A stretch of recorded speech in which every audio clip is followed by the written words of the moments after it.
আসসালামু আলাইকুম। মিতা মুস্তফা স্বাগত জানাচ্ছি এনটিভির রাতের খবরে। ক্রাউন সিমেন্ট শিরোনাম দেখছিলেন, এবার পুরো খবর।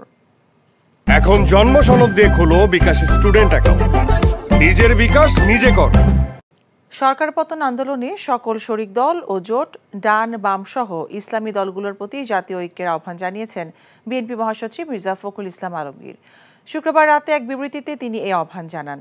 বিবৃতিতে জাতীয় বৃহত্তর স্বার্থে লুণ্ঠিত গণতন্ত্র ও ভোটাধিকার পুনরুদ্ধার, জনগণ ও জাতির মুক্তির লক্ষ্যে এক দফা দাবিতে দেশের সকল গণতান্ত্রিক রাজনৈতিক দল, সামাজিক ও সাংস্কৃতিক সংগঠন, ব্যক্তি ও শক্তিকে ঐক্যবদ্ধ হয়ে একটি জাতীয় ঐক্য গঠনের আহ্বান জানান তিনি।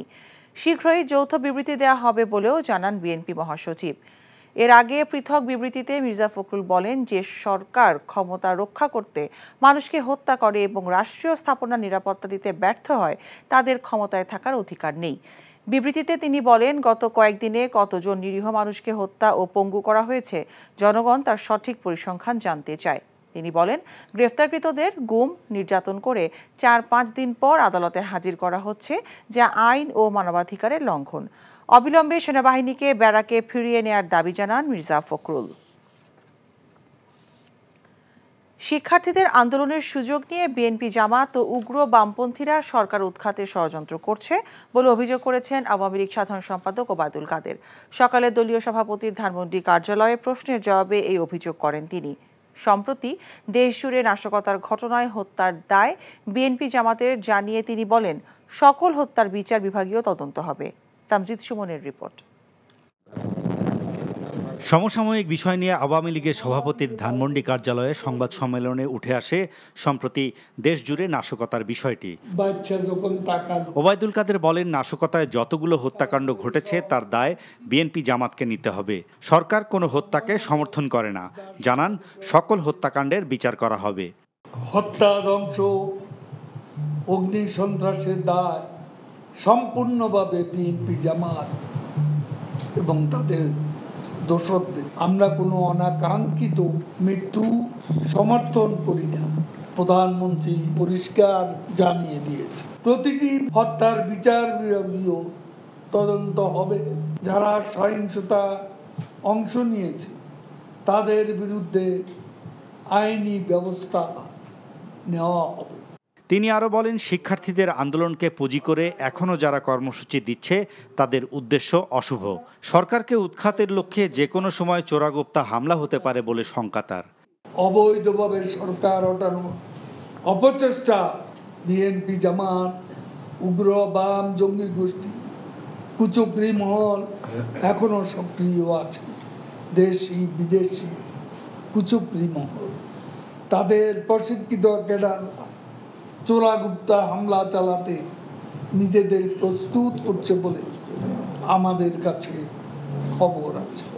এদিকে বাদ জুমা আওয়ামী লীগের পক্ষ থেকে নিহতদের আত্মার মাগফিরাত কামনা করে দেশের সব মসজিদে দোয়া করা হয়।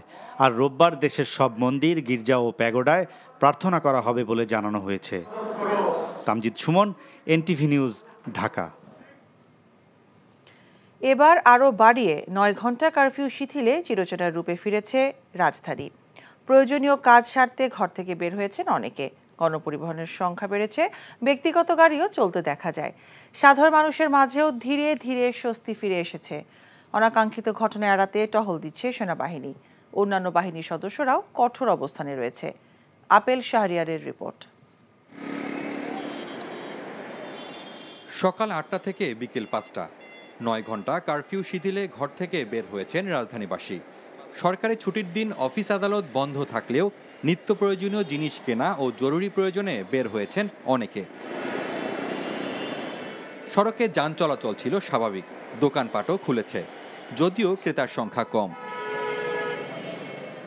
বর্তমান পরিস্থিতিতে কষ্টে আছে নিম্ন আয়ের মানুষ। কাজ কম থাকায় বিপাকে পড়েছেন কেউ কেউ। ধীরে ধীরে জনজীবন স্বাভাবিক হয়ে আসায় স্বস্তি প্রকাশ করেছেন অনেকে।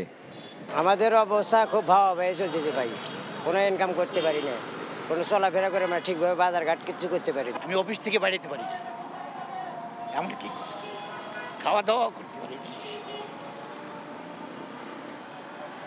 না, খাইয়ে অফিস করতে। সরকার যদি সেনাবাহিনী না নামাইতো তাহলে দেশের অবস্থা খুব খারাপ। সরকার যেটা একটু বিভ্রান্ত করছিল এখন তো স্বাভাবিকভাবে সরকার মেনে নিচ্ছে, এখন জনগণ এটা স্বাগত জানানো উচিত আর কি। এদিকে রাজধানীর গুরুত্বপূর্ণ সড়ক ও অলিগলিতে সেনাবাহিনী সহ আইনশৃঙ্খলা বাহিনীর উপস্থিতি লক্ষ্য করা যায়।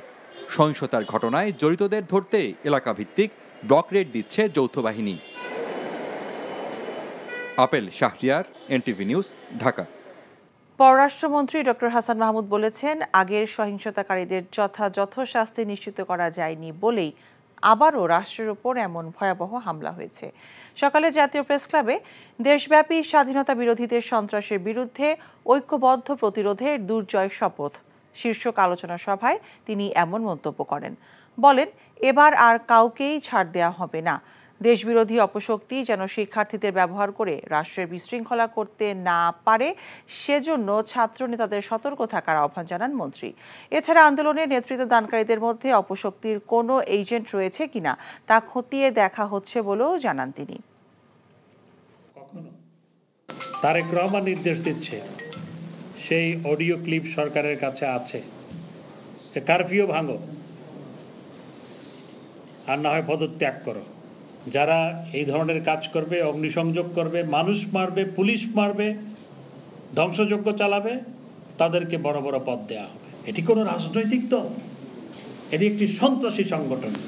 পুলিশ তদন্ত করছে, যারা পিটিয়ে মানুষ হত্যা করে ঝুলিয়ে রেখেছে প্রত্যেকের বিচার হবে। বাজারে দফায় দফায় বাড়ছে চালের দাম। নতুন করে কেজিতে 2 টাকার দাম বেড়েছে প্রায় সব ধরনের চালের। পেঁয়াজের দাম কমেছে কেজিতে 10 টাকা, আর ব্রয়লার মুরগির দাম কেজিতে 20 টাকা কমেছে। এছাড়া কমেছে সবজি আর কাঁচামরিচের দামও। হাসানুল শাওনের রিপোর্ট। ঢাকার একটি মহল্লায় কাঠমিস্ত্রির কাজ করেন আব্দুল হালিম। চালের বাজারে এসে হিসেব মেলাতে হিমশিম খেতে হচ্ছে তাকে, কারণ সব ধরনের চালের দামই বাড়তি। চালের দাম তো বাড়তি এখন দেখতেছি। আমি তো কমের মধ্যে আসছিলাম, তা তো আর কম তো দেয় না। আগে 52 টাকা কিনছি, এখন হলো 54 টাকা পড়তেছে। মিনিকেট বিক্রি হচ্ছে 70 থেকে 72 টাকায়, আটাশ 55 টাকা, আর স্বর্ণার কেজিও এখন 50 টাকায় ঠেকেছে। বিক্রেতারা বলছেন চালের আড়তগুলোতে দাম বাড়তি।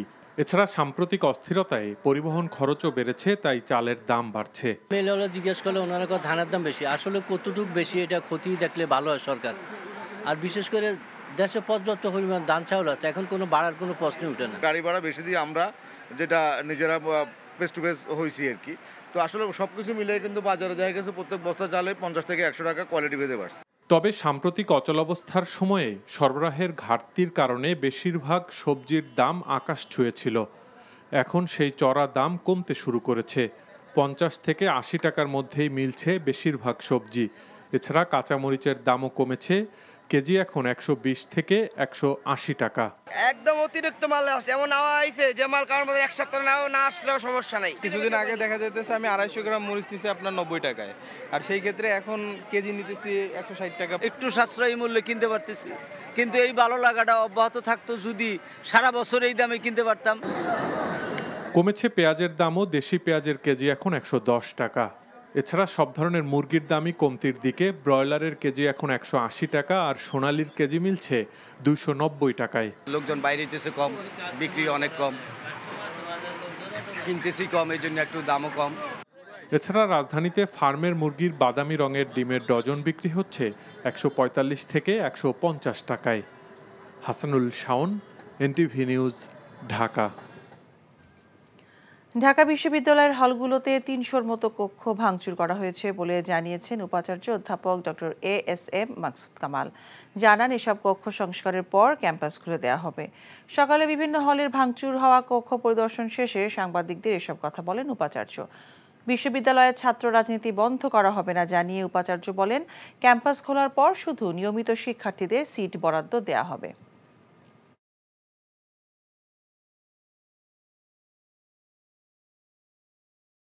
আকস্মিক ঘটনার মধ্যে এবং মুহূর্তের মধ্যে মারামারিটা শুরু হয়ে গেছে। সেই ক্ষেত্রে এই ধরনের মবকে কন্ট্রোল করা এবং সকলের হাতে যখন লাঠি, দ্রুত গতিতে সম্ভব আমরা রিকনস্ট্রাকশন রিপেয়ারের কাজগুলো আমরা করব এবং তারপরে আমরা বিশ্ববিদ্যালয় খোলার বিষয়ে আমরা সিদ্ধান্ত গ্রহণ করব। কক্সবাজারের টেকনাফের শাহপরীর দ্বীপ সমুদ্র উপকূলে ফিশিং ট্রলার ও স্পিডবোট ডুবির ঘটনায় নিখোঁজ ৩ জনের মরদেহ উদ্ধার করা হয়েছে। বিকেলে টেকনাফের শাহপরীর দ্বীপের 0 পয়েন্ট সৈকত এলাকা থেকে নূর মোহাম্মদ শওকতের মরদেহ এবং সকালে বাহারছড়া বড় ডেইল সৈকত থেকে মোহাম্মদ ফাহাদ ও মোহাম্মদ ইসমাইলের মরদেহ উদ্ধার করা হয়েছে। নূর মোহাম্মদ শওকত ট্রলারের যাত্রী, অপর দুজন ছিলেন স্পিডবোটের আরোহী এবং ট্রলারের যাত্রীদের উদ্ধারকারী দলের সদস্য। গত বুধবার দুপুরে টেকনাফ থেকে নিত্যপণ্য এবং যাত্রী নিয়ে সেন্ট মার্টিন দ্বীপ যাওয়ার পথে শাহপরীর দ্বীপের অদূরে সাগরের গোলারচর মোহনায় এফবি সাদ্দাম নামের একটি ফিশিং ট্রলার ডুবির ঘটনা ঘটে। এখন জন্ম সনদ দিয়ে খোলো বিকাশ স্টুডেন্ট অ্যাকাউন্ট। নিজের বিকাশ নিজে কর। শিক্ষার্থীদের আন্দোলন এবং কারফিউয়ের কারণে রাঙামাটিতে পর্যটন খাতে ব্যাপক ধস নেমেছে। এই অবস্থায় উদ্বিগ্ন ব্যবসায়ীরা। বর্ষায় মোহনীয় রূপে জেগে ওঠে রাঙামাটি। পাহাড়ের নবরূপ দেখতে প্রতি বছর সৌন্দর্য পিপাসুদের ভিড় দেখা যায় এই জেলায়।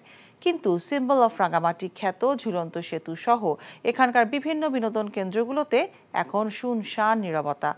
পর্যটক শূন্য পর্যটন স্পটগুলো। অলস সময় আর হতাশা নিয়ে দিন পার করছেন পর্যটন সংশ্লিষ্টরা। ব্যাপক লোকসান গুনতে হচ্ছে তাদের। জেলার পর্যটন খাতে ইতোমধ্যে 4 কোটি টাকার বেশি ক্ষতির দাবি করেছেন Rangamati chamber of commerce and ইন্ডাস্ট্রিজের সভাপতি।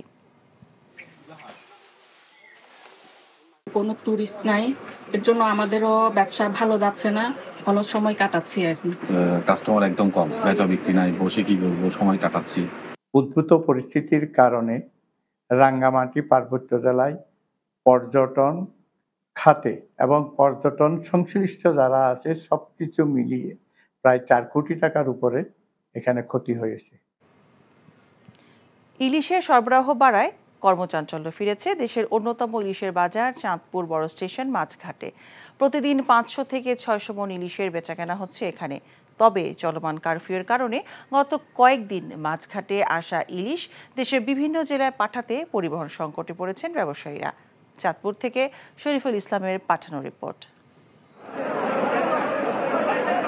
হাকডাকে সরগরম চাঁদপুরের বড় স্টেশন মাছঘাট।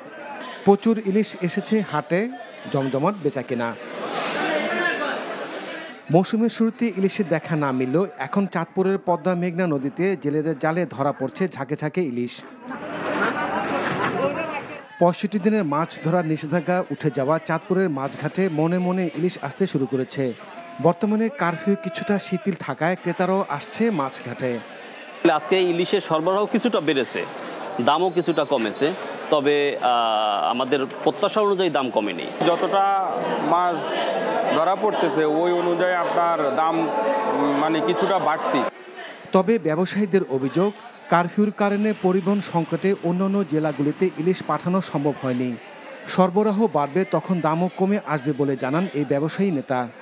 কারফিউ জারি যদি অব্যাহত উঠিয়ে নিয়ে যায় তাহলে আমাদের মাছটা বাড়বে এবং মোটামুটি মনে করেন না কাস্টমারও বাড়বে। আমাদের বিজনেসের এখন মূল একদম অ্যাক্টিভিটিটাই হচ্ছে অনলাইন কেন্দ্র। এই কারফিউর জন্য আসলে বেচা কিনা খুব ডিস্টার্ব হইতেছে। বিভিন্ন জায়গার মানুষ আসতে পারতেছে না, মাছ নিতে পারতেছে না। আমাদের তো ব্যবসায়ী অনেক সমস্যার মধ্যে আছে। বর্তমান চাঁদপুরের মাছঘাটে 800 থেকে 900 গ্রাম ওজনের ইলিশ প্রতি কেজি 1300 থেকে 1400 টাকা, আর 1 কেজি ওজন ও এর চাইতে বেশি ওজনের প্রতি কেজি ইলিশ বিক্রি হচ্ছে 1500 থেকে 1700 টাকা। NTV news desk. এই ছিল রাতের খবরে। এই খবরের ভিডিও সহ আপডেট জানতে ভিজিট করুন এনটিভি অনলাইন www.ntvbd.com। এছাড়াও এনটিভি জনপ্রিয় সব অনুষ্ঠান ও খবরের আপডেট জানতে ভিজিট করুন আমাদের ইউটিউব ও ভেরিফাইড ফেসবুক পেজ। রাত 1টায় মধ্যরাতের খবর দেখার আমন্ত্রণ রইল। সবাইকে ধন্যবাদ।